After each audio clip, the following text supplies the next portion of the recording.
好，那各位现场以及云端的、远端的各位听众，大家好。那抱歉，我们今天影音有一点问题啊，不过这个是疫情几个月之后，我们终于有机会再重新演讲到非常好的演讲者来我们这个系列演讲。那抱歉，我们拖了一点时间。那我跟各位介绍今天的演讲者就是张典显研究员，他目前是中研院的基因体中心、基因体研究中心的研究员。那张典显博士，他之前台大毕业，然后之后到美国的State University of New York 的Buffalo 那边拿硕士跟博士，然后在 Caltech 拿postdoc， 然后之后本来想回台湾的，不过可能黑名单或什么的，那之后所以在美国流浪的。不是流浪，耕耘了一段时间在 Ohio State。那在 Ohio State 张教授他发 Science 的 paper， 他拿 Ohio State 的教学奖，终于到2006、2010，他终于可以回到台湾。那主要就是在中研院的基因体研究中心。那他回台湾之后，当然也有跟台大有一些合作，所以在台大他也拿教学奖 ，OK。然后在中研院他也拿中研院的杰出研究奖，然后国科会的杰出研究奖，所以他的演讲可以有几种不同的形式。今天是一个比较硬，然后是学术上非常扎实的一个主题。那张研究员他以酵母菌为模式生物，然后做非常基础的 RNA 相关的研究这个是一系列10几20年来做的非常好。今天是讲一个最近发表的一个故事。那我们欢迎张典显研究员。Okay, so I'm going to speak in English because it's easier for me. All right. So I thank again Pei Rong. I have actually never met him. We met on the Facebook, just like many of you in the audience. And so I was a little bit surprised that he invited me to come over to give a talk. So I was happy to accept the invitation. And today I'm going to talk about a paper that we recently published. Okay, it's a story related to Rubik's cube. Obviously, it's biological Rubik's cubes. Okay, so the story goes all the way back to my postdoctoral years, around 1990. So I did my postdoc at Caltech under the mentorship of John Abelson. And John Abelson's lab studied splicing and the fundamental mechanism of splicing using yeast as a model system.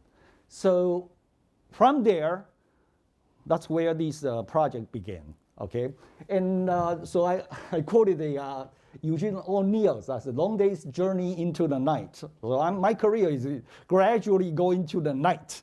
So I have a long day's journey, many years of work on this particular subject. And just to remind you, once upon a time I do have hair.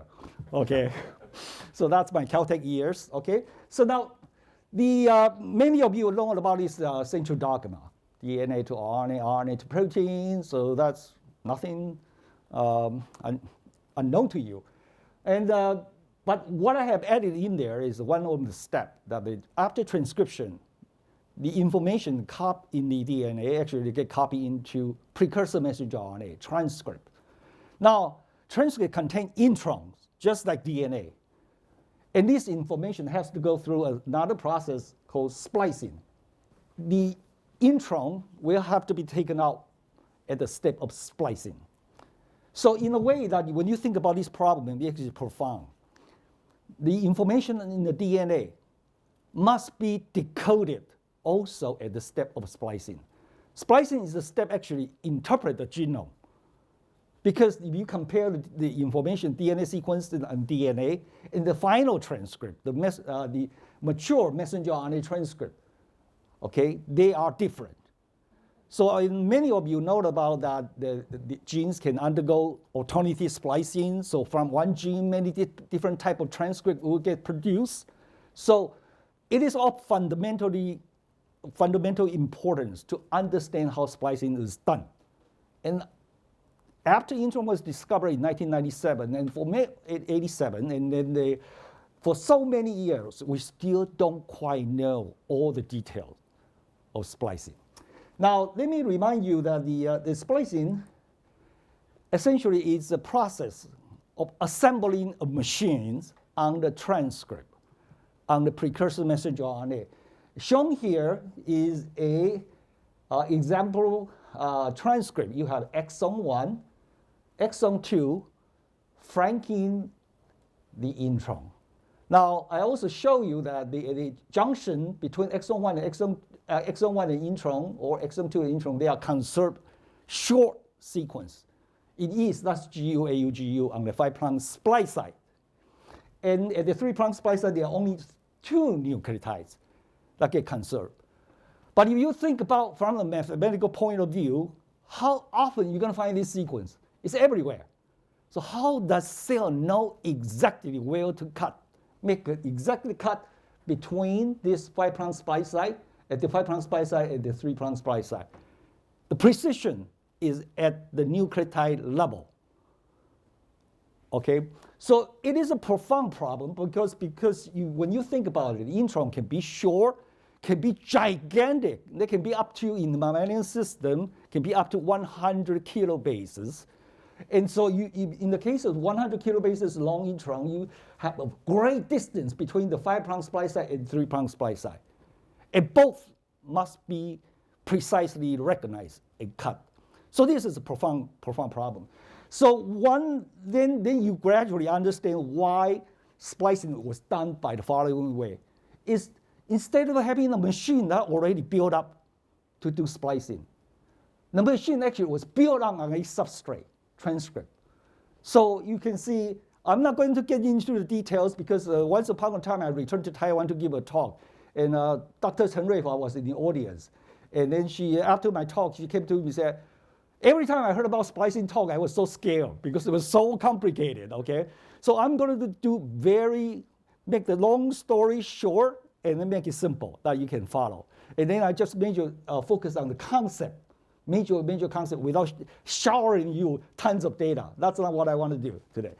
So splicing was done by gradually assemble a machine called spliceosome onto the substrate. Just like when you're going to get from Taipei to Kaohsiung, then you don't have a car. They build a car right on you to get to Kaohsiung. And then, so this kind of U1, U2, you just look at it as a green ball. We have to recognize the 5' splice site. And the yellow ball has to recognize the branch site. And then another complex, U4, U5, U6 with the join complex, and gradually build it up. And then eventually, U1 and U4 will have to be rejected from the system. Then eventually that will allow the splicing to occur, and then a spliceosome containing only U2, U5, U6. That's active spliceosome. So the process is quite dynamic and complex. Now, if you think from an analogy from here, it's just like you have a precursor messenger RNA get produced in the cell. Then cell have to build a machine to cut out the precursor, the intron. And then graphically, you can imagine that the spliceosomes with such a complexity, with nearly 200 proteins and 4 small nuclear RNA.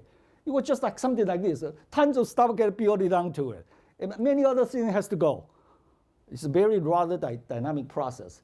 And in the way that over many years of work through in the mammalian system, in the yeast system, genetics, biochemistry, molecular biology, we gradually understand how that works.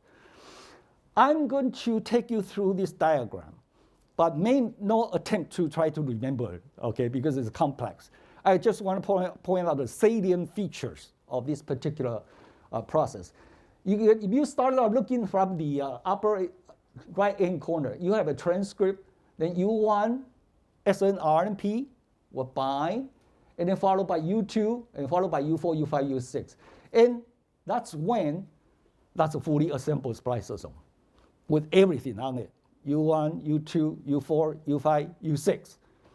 But that spliceosome is not active. Then it has to go through stepwise of remodeling. changing the conformation, get rid of something, adding up some other stuff. And then eventually it arrives at the state of forming the catalytic center where the chemistry can occur. Then that makes the first cut at the 5' splice site. Okay, and then you go on with several other steps of remodeling, conformational change. Then you arrive at the step that the catalytic center again open, and with the second chemical steps occur. So the question then is, what really drives this continuous remodeling? Okay, a general thought at the time when I was a Caltech is that there got to be some kind of enzyme that constantly go onto it and then change the conformation. But what are they? What are these RNA helicases? Putative RNA helicases. Nobody knows. So that was at the time when I was a postdoc in Abelson's lab, and I took on the task. Abelson didn't suggest me this project. I invented myself. Okay, so I decided to figure out what are the potential RNA helicases that may participate in the spliceosome remodeling. And to make the long story short, the following paper was entirely done by myself, from the very beginning, from the thinking to the very end. In 1990, I was one of the first to identify a series of RNA helicases in yeast. That opened up the entire landscape, allow me and other people to begin to ask, how does this RNA helicase work? Where do they work? Where are they working on? Okay, now, so that's where I took the project to Ohio State, start up my lab. And with time, I gradually figured out what they do. So these are RNA helicases are also called DExD H-box protein, or called DEAD-box protein. Later studies show that that is ubiquitous. It is everywhere. You look in the yeast, look in the human, look in the viruses, they are all there. So that immediately tells you that they are very important, or fundamentally important. Second, they are involved in essentially all RNA-related processes. You require RNA helicases. Okay? Now, many of them, almost all of them are essential genes. You cannot take it away. For example, the 5 gene I identify in yeast, if you take it away, the yeast cell die. So they are very important. They are at the critical center of the action of some of the key reaction. Okay. Now, these RNA helicases biochemically, they are RNA-dependent ATPase. They hydrolyze ATP to provide energy to do work. And their ATPase often are dependent on the RNA cofactor. All right. Now, they use the hydrolysis of ATP to drive the open of the RNA duplexes. That's why they are also called RNA unwindases. And beyond that, they can also alter the ribonuclear protein particles conformation. So they are called ribonuclear protein ATPase, using the energy of ATP hydrolysis to drive RNA protein interaction conformational changes. So this is a very big class of enzyme in all the system, all the biological system. Now, the 5 I have identified are listed right here, and each one of them, when I was at Ohio State, I figured out what they do, and some of them lead to science papers, some of them lead to molecular cell paper, etc., etc. But today I'm going to focus on that yellow one, the Prp28 one, this one. Now, in this slide, what I want to draw your attention to is that this particular group of enzymes have very clear signatures, shown on right here. You have motif 1, everybody looks the same, motif 1A, etc. Now, here on motif 2, you see here that almost all of them carry DEAD. That's why they call DEAD-box protein. They are dead, but very much alive. Okay, so if you take one of the sequence, throw it into the gene bank and do a search, you find you find all the RNA helicases gene. So that's so widely distributed these enzymes are. But exactly how they work, that is the question. It's really the holy grail of the study, one of the holy grails in the RNA field. Now, as I said, I have discovered in Abelson's lab, set the tones of the RNA helicase field, and then through years of work at Ohio State, in coming back to Taiwan, we figured out what they are doing. So for example, these two RNA helicases, they are involved in splicing. And they are not only in splicing, then we also figured out DPP3 are involved in ribosomal biogenesis. Those of you in the audience know that ribosome contains protein and RNA. So it's a RNP. So no wonder it requires RNA helicase to mature into the mature ribosome. Now also, we find, very importantly, find out the RNA helicase also required for messenger RNA export. Messenger RNA are made in the nucleus, making this nucleus, and then messenger RNA, after being spliced, they have to be exported out. And DPP5 is required for that process. And also, in the science paper, we show that that one is required for translation, another translation factor. And then we show another one, DHH1 involved in RNA degradation. Now, this is just want to give you a message that is, these class of enzymes are so important.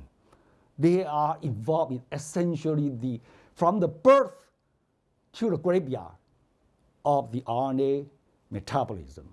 All right? Now, so as I said, I'm going to focus today on Prp28, and then and Prp28 is involved in splicing. Now, years of work from many, many scientists. And then we gradually understand how splicing occurs, each step to lead to the other step, etc., the details, etc. But the holy grail of the spliceosome as a machine is actually the structure. So about 5 years ago, 6, 7 years ago, I think, when I look at my own career, I asked myself one major question, one key question. So, what do I want to be remembered? What is the biggest question I need to solve? And after some debate, some self-reflection, I know that it's spliceosome structure. The machine, you need to know the structure in order to understand how it works. So we began to work on it. At the time, cryo-EM was not available really in Taiwan. So we are actually far behind. So by the time I really want to work on it and making some progress, the paper was published in Science by Shi Yigong, okay, in Tsinghua University in China. And then followed by a series of papers very competitively by Kiyoshi Nagai and Reinhard Lerman in Germany, Kiyoshi Nagai in UK. And bottom line is the following. They solved, essentially by this time, they solved the spliceosome structure pretty much at every stage of the spliceosome formation. So this fruit is gone, okay? So now these structures, two papers in same issue of Science by Shi Yigong show the first structure of the spliceosome. That was profound. Now, John Abelson used to lament that he hopes that in his lifetime he can see the structure. He finally saw it. So when I met him in San Francisco, I asked John Abelson, my old mentor, so what do you think about Shi Yigong's paper? He said the structures are astonishing, astonishingly beautiful. I said, how about the paper? The paper sucks because they didn't get right. Because Shi Yigong is not a splicing person. He's a structure person. He doesn't really know splicing that well. His aim is to just get at the structure. So the paper was not so well written. So Abelson said that sucks, okay? So, but anyway, that was a great accomplishment by Shi Yigong, followed by Nagai and Reinhard Lerman. And then the major point is that at the heart of the spliceosome, that forming the catalytic center are practically RNA. That is consistent with the ribozyme, RNA world concept. The enzyme actually are the RNA. The protein assists its folding into a catalytic ribozyme at the heart of the spliceosome. Okay, so now that this big fruit, high-hanging fruit, actually it's not low-hanging fruit, was picked already by all these guys, I was pretty disappointed. because I have been spending some time and effort working on it. And then I actually essentially was blown out of the water by this guy. It's done. So then I asked the next question, what are the next big questions in the splicing field? What is the next big question? As a scientist, I like to ask big questions that can make big impact, not just any question. So obviously, this is, how does one spliceosome structure go to the next? How does RNA helicase fit in the picture? How does RNA helicase drive the process of splicing, spliceosome assembly from stage 1 to 2, 3, 4, 5, etc., all the way to the end? Nobody knows. And one of the problems is that these RNA helicase tend to just come in and does its job and then leave. So traditional biochemistry is hard to capture its action. So, but I decided to go after that, okay?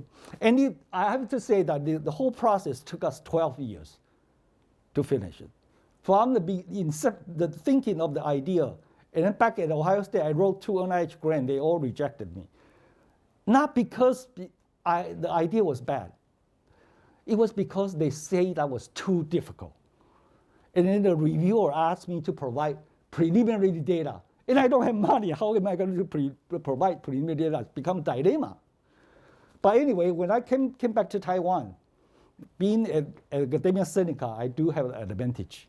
We have in-house funding. So I began to set aside a part of money and then drill on it and keep going on it. And then until recently, we solved the first problem. And this is a story I would like to tell. So now, if you think about it, Rubik's cubes, you can think about spliceosomes as a Rubik's cube. It started out with scramble features. And then RNA helicase are like those 2 hands that will have to enzyme that will come to work with every different conformation, eventually drive it to a conformation that has the correct active site, chemical active site that will carry out the chemistry. Now, so yeah, spliceosome is the Rubik's cube, and then this is like the RNA helicase that's driving the conformational changes. Now, I'm going to focus today on one step of the conformational changes. That is, after spliceosome is completely assembled right here, U1, U2, U4, U5, U6 all jump on the board. Everything is there, but it's not working yet. Then it has to go through one key step to kick out U1. Now recall that I said the fully assembled spliceosome contain U1, U2, U4, U5, U6. But then it has to kick out U1 again. Allow it to go to the next step and then follow up to continue. If you cannot make progress at least to kick out U1, okay, to take out U1, then splicing is stopped. And we, over the years, our lab and several other labs work out that RNA helicase, Prp28, is responsible to kick out U1 from the fully spliceosome. I'm not going to get into the detail. There's a series of papers to get to there. So then the question is, how does it work? And recall that I told you that these RNA helicase tend to come in and does the job and then leave. So it becomes very difficult to deal with it. So that's why we explain why it took us 12 years to figure out how does it work. So the problem is the following. So this is a simplified step. Now I ignore the U2, U4, U5, U6, etc. Prp28 essentially is responsible for taking out U1, allow U6 to base pair with the same region. Now this U1 has sNRNA, have a stretch of sequence that can base pair with intron. Recognize the 5' splice site. Okay, but it has to go. And then U6 come in to base pair with the same region. So it's a mutually exclusive process. The enzyme Prp28 is expected to come in. We know that it's working on this stage from genetics and many other things. So it has to come in here. Go to the right place at the right time. And does the job to open up that duplexes and be hydrolyzing ATP to provide the energy. So the question is, how does the Prp28 knows where to go, at what time, And how does it get activated? Because the RNA helicases has ATPase activity. You don't want it to get activated at the wrong time. You can create havoc. The whole system will get shut down. It has to go to the right place at the right time and then get activated, and it does its job. So how does this happen? So that was the question. So we first look at how does Prp28 interact with the spliceosome. So essentially, what we did is that using we can do in vitro splicing reaction, and then if we control the ATP concentration, and then the spliceosome assembly will be temporarily arrested at different stages. At low concentration, you have U1, U2 only. At this concentration, you have everything. At 2 millimole ATP, splicing occur. Okay, so we use this, take advantage of this process by first doing the splicing reaction, allow Prp28 to come up to the spliceosome, and then this RNA trains will carry a loop tag structure that can be recognized by MS2 MVP protein that can be captured by amylose beads. So using that, we can follow when the Prp28 get onto the spliceosome. By pour it down and then detect the Prp28 by antibody. And then I just show you a partial a part of the data. As you can see here, at 0 millimole ATP, splicing does not occur. Prp doesn't go onto it. Okay. Now gradually that the Prp28 peak at when the spliceosome reach the fully assembled stage. So that is exactly as we expected. Okay. So then the next question is that when Prp28 touch spliceosome, what are his partner? What does it see in the spliceosome? What does it contact? What are the neighboring protein? So you have to look at spliceosome as a very protein-rich environment. Besides that, they have RNA, but protein, there's tons of proteins right there, nearly 200 proteins right there. So what protein does it see? So to do this experiment, it took us a long, long time. We tried many different methods. But essentially, what we would like to do is cross-link. So what we want to hope to do is to put cross-linker, chemical cross-linker. Imagine on Prp28, I have a chemical cross-linker on my right arm. So when I enter spliceosome and then shine UV light, the cross-link the neighboring protein. So that's the idea. But it was hard. We tried many different ways, eventually come up with this pick up this method. The idea is that we generate Prp28 genes mutant allele. This mutant allele would have stop codon, UAG, at different positions. So we generate a battery of the UAG allele containing Prp28 mutant gene, okay? And then we use the system that uses suppressor tRNA in vivo in the cell, in the yeast strain. This suppressor tRNA can specifically recognize UAG. And then this suppressor tRNA can be charged by a unique tRNA synthetase to charge a unnatural amino acid called BPA. So you see, you look at here, this looks like a amino acid, but it has the photo cross-linkable moiety right here. So then you can actually insert a BPA, a natural amino acid, at this position. And then in the cell, protein will be made, and there will be a cross-linker right there. Okay, so then we make the protein, express the protein in the cell, in each cell, and then so that the protein will carry the BPA a certain position. And then we isolate, then we make splicing extract from that particular yeast strain, assemble spliceosome, and then Prp28 will then enter, during the splicing reaction, enter the spliceosome, and then we shine UV light on it using UV cross-linking. So then if they get cross-link, you get cross-link this position, you get cross-link to X protein. And then if we put BPA at a different position, then you cross-link to the other protein. So we use this method to systematically interrogate what are the spliceosome components of Prp28 is contacting. Okay? So then we can actually pull down the spliceosome and then completely denature the spliceosome. So everything will fall apart except that chemical cross-linked species still bound to the Prp28.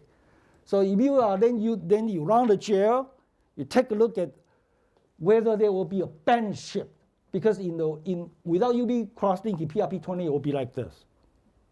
And then if you touch something X or Y, the molecular size become shifted up, and then so that will be XPRP28. And then we can use mass spec, using all kinds of methods, then to figure out what that X or Y is. And to do this experiment, we generate 46 different yeast strains, and then put UAG either here or here or here and here. So it's a lot of work. Just from here, that's a lot of work. Some work, some don't. We don't know a priori which one will work, so we try all. So it took us a long time, and then every time you have to make a splicing extract. That's not a small piece of cake. It's a lot of work. And the reaction, UV light cross-linking reaction, is you have to do in 10 meals reaction.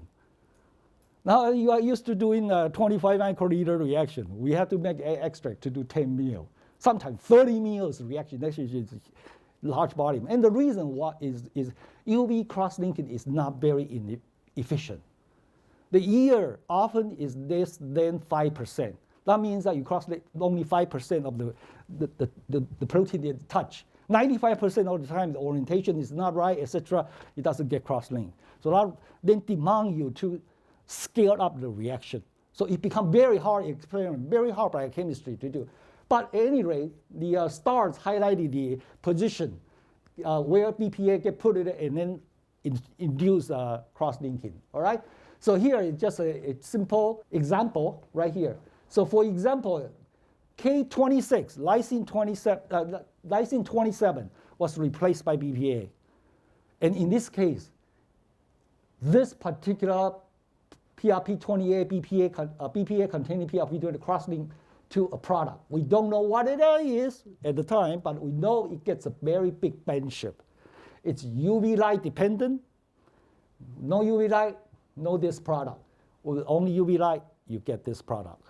Okay, so then we systematically go through all these 46 alleles, make a huge amount of effort, and then gradually figure out what are these guys. And then very importantly, before one would go on to figure out what they do, is to make sure this cross-linking is splicing dependent. It's meaningful. It could be abruptly a cross-link to something that is not important, something that is not splicing related. So what we did is that to test that, we take one for example, this is a cross-link product. We ask the question, now if you inactivate splicing at the 5' splice site, RNA, you make an RNA, 5' splice site was changed. Spliceosome actually cannot build. Then you expect this band would disappear. That was exactly what happened. When splicing does not occur, even you shine UV light, there's no band. When you change the branch point, there's no band. And when you change the 3' splice site, there's a band. That's exactly as we expected. Because 3' splice site allows spliceosomes to form and undergo the first step of splicing reaction. So that's expected. And then you take out intron, but take out the intron, delete it. Of course, there's no splicing. So that's great. So one by one, everyone was subjected to this test, systematic test, to make sure that what we are seeing is truly something meaningful. And then, of course, they are all that. So I'm not going to get into the detail of that. And then the next question is that, what is the timing? When does the Prp28 enter spliceosome? Now, again, we play the trick with this one. We do splicing, cross-linking at a different concentration of ATP. Oh man, you think about that's already so much work in there. Okay, not only just doing one concentration, but doing many concentrations, and then the end result is something like that. I'm not going to bother you with all the detail. Just basically, you take one example right here. K27 in our Prp28 was replaced by BPA. If we carry out the splicing, we find a product that show up at the higher concentration of ATP. That means that it happened late. This interaction happened late of the spliceosome assembly, etc., etc. So then we gradually figure out what each protein is by mass spec analysis and all those things. So then another question is that, all right, you show that it's splicing-dependent cross-link product, and you identify the protein. But are they biologically relevant? Are they really biologically relevant? And the way to do it, because we are working with yeast, we use yeast genetics to deal with that. Okay? So we do tons of the genetic analysis. I'm going to show you only one example, okay, to address the issue that this cross-link is really biologically relevant, physiologically relevant. So the way we did is the following. Imagine that you have a strain that has K27 that was put on BPA. So what we did is that we create a strain to take out K27 position, and then take out short region, cut it out, deletion, small deletion, 10 amino acids. So K27 is no longer there. So you would expect that the cell containing this protein, Prp28 with a small deletion, will never cross-link to its rightful product, its rightful target. Okay? Then, interestingly, if you make that small deletion, the cells are perfectly happy, despite missing that cross-link position. Okay? They grow at all temperature. Now, then its target in this case is a protein called BRR2. So then we take a different mutant allele and combine with this particular allele. Okay, and then BRR2 by itself is happy. Cell is happy with it.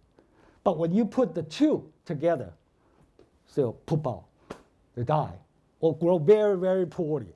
So that immediately provides a very powerful genetic evidence that this cross-linking is really biological meaningful at the physiological level. So we went through all those things that we have done, and this is just one example. And the next question is that, all right, does the cross-linking actually affect the biochemistry of splicing? And then I have told you that U1 has to be ejected by Prp28. Now, if the cross-linking is important for ejection of U1, then if you take out this cross-linking, then U1 will actually stay, will not go away. Okay, so we ask that question and to see whether that's expected or not. So we use a very, everybody knows this chip analysis, chromatin IP analysis. And here's this gene, AG1 gene that contains intron, and then exon 1, exon 2, and so we have a set of primers, set it up, A, B, C, D, E, set it up, and probing whether U1 come very close to chromatin. Okay, that's expected. U1 will be recruited to chromatin because transcription and splicing are happening at the same time. So if you imagine that there's RNA being synthesized when a protein is transcribing these things, RNA right here, and then the spliceosome will be built right here. And U1 will be cross-linked to the chromatin.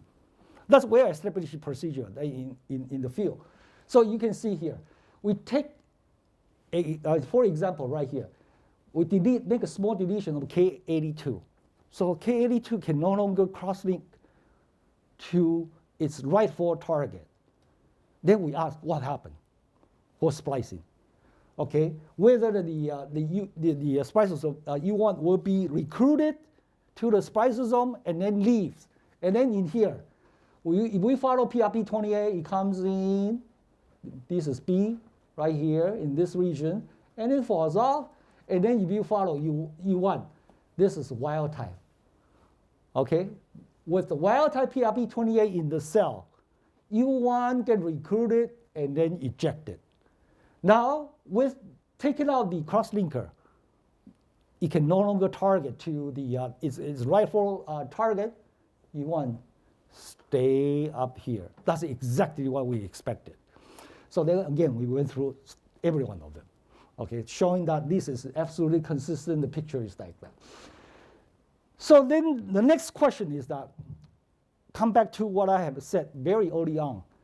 Splicing, Prp28 during splicing must enter the spliceosome at the right time, at the right place, then activate it appropriately. It should not be activated too early, too late. So what control that? What is really regulating it? Okay, so then the conventional wisdom tells you that Prp28 is the RNA helicases, so it should unwind RNA, it should touch the substrate RNA, precursor messenger RNA. So in here, you can see here, coming back to this particular diagram, here is the substrate RNA or transcript containing intron. U1 will be base pair with the 5' splice site. Prp28 is presumably should come in here, this area, and then recognize this area, and then open up this particular RNA duplexes. So we ask, can we capture it? Now here we are going to capture the RNA protein interaction, or the protein is Prp28. Then we want to look at this target. Now the previous experiment I described as looking at protein-protein interaction. Here is looking at RNA protein interaction. Again, the experiment is not a piece of cake, it's very hard. So what we did is that we rely on the short-wave UV light, 254 nanometer. The 250 nanometer UV light can cross-link protein at its target site, RNA target site. When they are coming very in close range, essentially the protein get cross-linked to the RNA, they are touching each other. Okay? So what we did is we assembled the spliceosome, a different concentration of ATP, and carried out UV light exposure, a short wave UV light. And then the protein in Prp28 is touching the RNA, then it will get cross-linked to the Prp28. Now, those of you who have done this similar experiment would know that this experiment is very, very hard.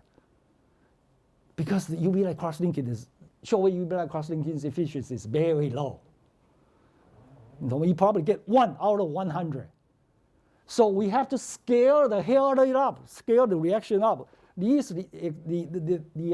data I'm going to show you came from a 30 meals reaction. I mean, Surong, if you ask your student to do that, they probably would jump out of your lab right away. It's a very, very hard work, okay? And then require a lot of trying.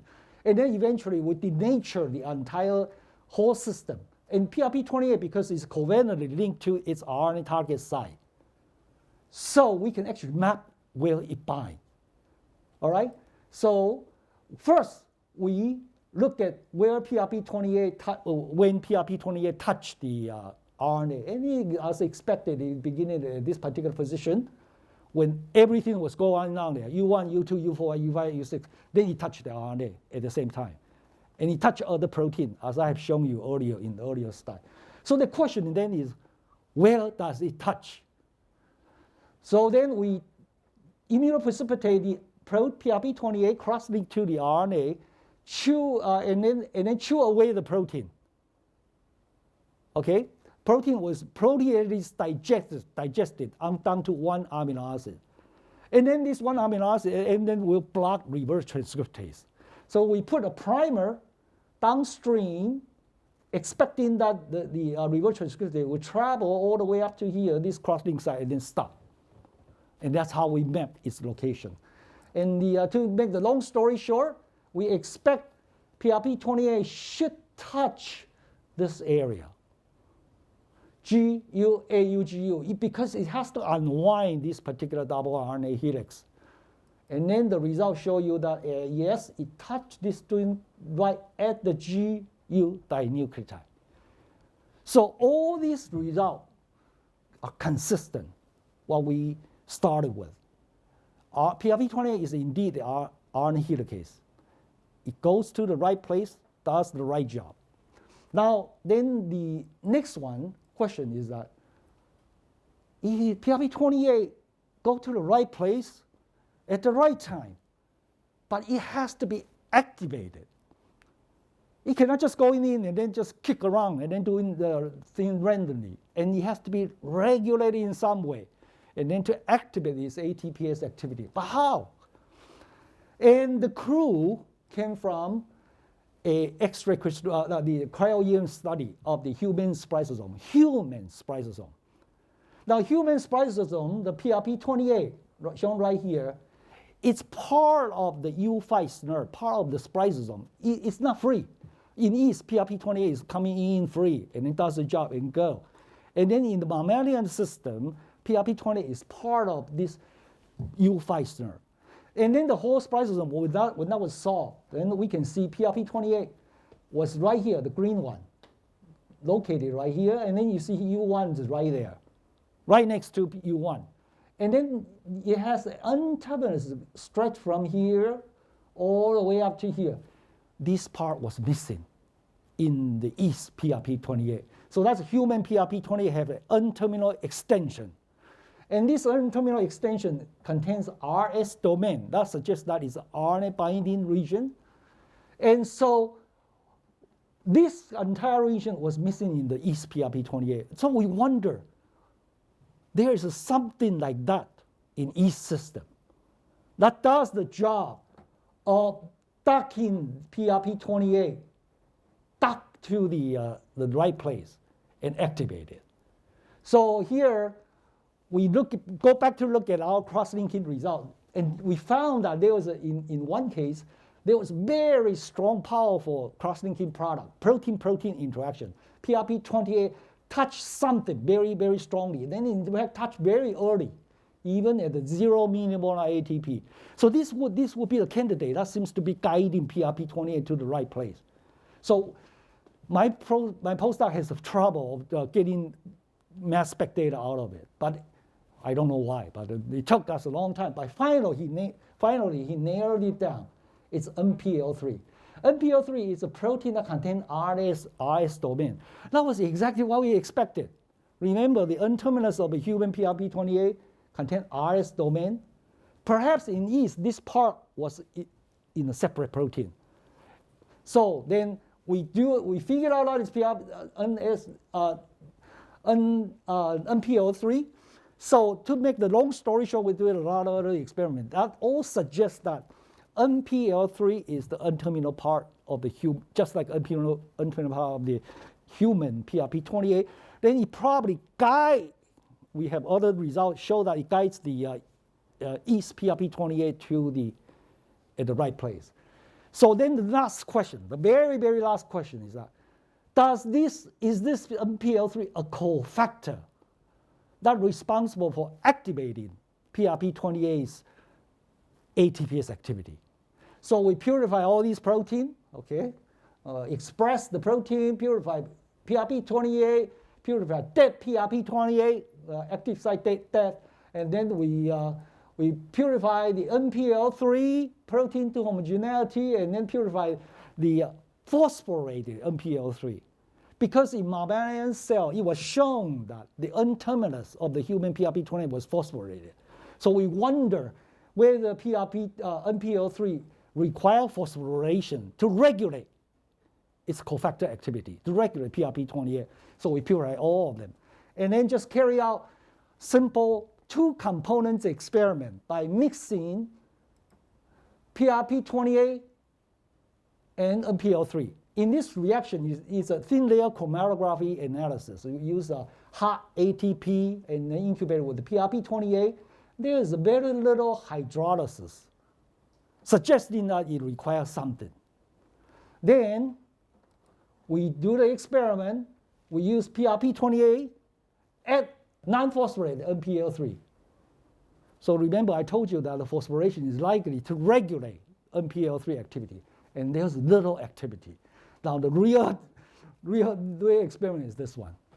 When you mix the phosphorylated form of NPL3 with PRPA, boom, the ATPase get turned on. So that is a long journey we have been traveling over the past 12 years or so, and then including 2 failed attempts of the NIH grant proposal, and then but eventually we really nailed it down with a very nice series of biochemistry and genetics. So when we really look at the broader picture, go back to the broader picture. So we want to know how RNA helicase does their job. And here is the case. When spliceosome was assembled, with all these important things was assembled right here, and all these Prp28 partners set in the position, and Prp28 kind of entered the spliceosome, and then at the right place, at the right time, and does its job. And then, so this will be our final working model. You can see here, this is a spliceosome complex, contain U1, U2, U4, U5, U6, fully assembled. And this is RNA substrate. This is the intron. And at the early time, we showed that the phosphorylated form of NPO3 already was sitting at the very close of the 5' splice site. So it as an anchor to anchor the Prp28, to recruit the Prp28 to the right place. And then and then activate the Prp28's ATPase activity to allow U1 to be ejected from this spliceosome component, and then Prp28 also fall off at the same time. And then at the same time, NPO3 was still sitting right at the spliceosome. So this is really a accumulation of a hard work over more than a decade's work. But this is one of the first examples how a RNA helicase works in very complex system. And one can anticipate a similar principle may be applied to many other RNA-related complex systems, how RNA helicase may work in their own specific target. Okay?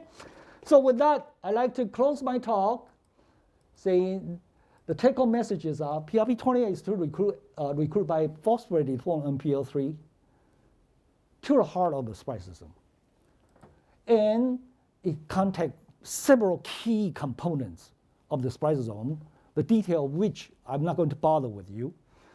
And then at the right place, at the right time, the phosphorylated form NPO3 act as a cofactor to recruit Prp28 and then turn on its ATPase activity. And then this use that energy, release energy to release the U1 sNRNP from the spliceosome. And this timely control of the ATP hydrolysis is very important for regulation of complex machine, so that the complex machine, not only spliceosome, but other type of complex machine can go from one step to the next step in the rightful fashion. Okay, with that, finally, this paper was published in May this year. So if you are interested in all the details I skipped through, because this is really long paper, a lot of work, and I just pick up the central theme and then share with you.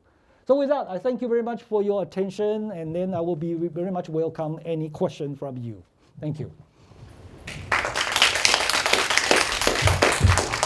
谢谢张老师的非常精彩的演讲，很丰富。那我们还有一点时间，大概2-3个问题以内。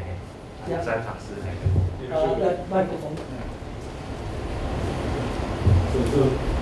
Thank you very much for those very beautiful analysis. So my question is that, so what's your prediction? So after the U1 was ejected, was ejected by the Prp28, does the Prp28 stays on to recruit U6, or it has to be rejected as well for U6 to go? Very, very interesting question. If we look at this particular, starting from this complex right here, you can see U1 is sitting right here, the green one, okay? And then at the very end, U1 was ejected. Now notice that through this process, this particular one, actually the conformation was changed already. So then one of the important cross-linking product is this one that we have seen for Prp28 is a BER2. BER2 is responsible for unwind U4, U6. So Prp28 does its job to eject U1. At the same time, it touches BER2. It signals BER2 to be activated. So then BER2 then will go on to do its job for U4 and U6. But Prp28, after it's done its job, it's already gone. Okay, so there is a communication between two different RNA helicases. Prp28 work first, BER2 work next. So Prp28 does its job and actually touch BER2 from our protein-protein cross-linking reaction. That suggests that it tells BER2, say, now it's your time to do the right job at the right time. 还有没有现场有什么问题？ Okay, 要 Dr. 他们 Zhang. 来的 Also a follow-up question.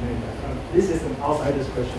So when I hear ejected or kicked out, I think that something is gone. So when something is gone, why doesn't it come back? Like for grand proposal, when we got rejected, we come back. Why doesn't U1 come back? Because U1 and U6, they share, they complement to the same sequence. That's a terrific question, okay? So again, once the same lines of answer, similar to the last one I addressed, is that you have to notice that after U1 was ejected, this complex conformation already changed. That would not allow U1s to come back anymore. So it must go on to the next step. It drives the reaction pathway forward. It's not coming back. So the energy landscape must be, they have to overcome the energy landscape you want to leave, right, in the ATPase, and then the conformational change. And then in order for you want to return, then the energy barrier was just too much, so you won't come back. 还有没有现场的问题？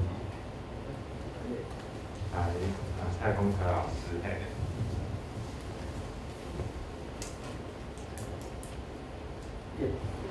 Yeah, thank you for the excellent talk. I have two questions. Sure. One is related to this lecture. It's about you. I remember you have a synthetic lethal experiment. Yes. Combining with BER2 and the Prp28. Right. And if both of them are essential, so why do they reach synthetic lethal? How do you imagine this one? So this is kind of the first question first. Okay, so this is genetic tricks, right? So we make a small deletion in Prp28 that take out 10 amino acids that eliminate the cross-linker site. Now this protein without that 10 amino acids is still fine. Okay, maybe a little bit tiny sick, but they are generally fine. Now the BER2, we make a point mutation in there, and this point mutation sort of like the decrease the activity of BER2, but does not kill the cell. So both of them with mutation are fine. But then when you put the two mutations together, the cell just pop out, it just die. So that is a very, that was very commonly used genetic tricks in the yeast field to show the two genes or two proteins are functionally critical to each other. Okay, so that addressed the first question. And my second question is about this NPL3. NPL3. So in human, you mentioned that NPL3 and Prp28 actually combine into one protein. So do they still have the human Prp28 phosphorylation? Yes, indeed. So I didn't actually say that NPL3 is exactly like the N-terminus of the human Prp28, but they are functionally equivalent in that way. So the human Prp28 protein N-terminus can be phosphorylated in the human system by SCY1 kinases. And then the phosphorylation of these N-terminus is important for the spliceosome assembly that has been reported.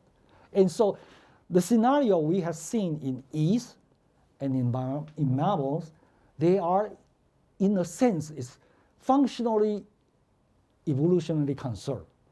But at the protein level, NPL3 protein level is not exactly like the N-terminus of NPL3, but they do carry RS domain that can be phosphorylated by specific kinases. Okay, so I would classify it as a kind of functional equivalence of that. But in yeast, you have two different parts separated. In yeast, in mammalian system, probably they just put it into one big protein, and both of them are there. So that's our hypothesis, okay, our working model. So it's a phosphorylation changing the conformation. What is it really? Yes, so you see here, I cannot really address your question, but I suspect so. Because we have shown that Prp28 in vitro plus NPL3 unphosphorylated does not lead to ATP hydrolysis. But with the phosphorylation of NPL3 plus Prp28, then Prp28 hydrolyzed ATP. So then one would expect that this regulation, phosphorylation, would actually change the conformation of the spliceosome. Okay. Oh, thank you. I'm happy to have questions. Yes, sorry. So this is sort of a general question. Sure. I think one of the amazing features of this system is you get like around 200 components. Sure. And the whole system is so dynamic. Right. So you need to go through lots of Process. modifications. Yes. So I wonder if the spliceosome ever behave like for it to achieve such a dynamic and also regulatory feature. Does it behave like a phase separation? Have this characteristic? Excellent question. Excellent question. Okay, I don't know the answer, but I strongly suspect that would be behaving that way, because you have so many proteins that has to come together, right? Then if you are these proteins are kind of distributed all over the places, that how are you gonna get them all together? It probably will be kind of somewhat helped by phase separation to get all these guys come to in the same locale, so that they can actually actively be assembled into the spliceosome. And in fact, many of the spliceosome protein contains a non-structured region, exactly as we expected. Okay, but this question has not been directly addressed yet. Okay, I think by forming a phase separation, one nice feature is that it allows the components to go in easily, to be diffused around the domain. In to and out. access its substrate. Exactly, right. That was great. That was a great question. Yeah. Forward thinking. Okay. So 任何其他的，好，我想就是内容很多啦。不过我们看到很多 genetic genomics 精彩的地方，包括像 yeast 它做很多的 mutation 是相对快一点点啊，像synthetic lethality， 那某一些sequential， 那某一些跨物种的 conservation， 就是 yeast 跟人的这些结构，我想这是非常精彩、非常漂亮的一个演讲。那这比我们传统的这个演讲系列是讲的更深、更 fundamental， 但是这个是很精彩的一次的演讲。那我们谢谢张老师，非常谢谢。Thank you.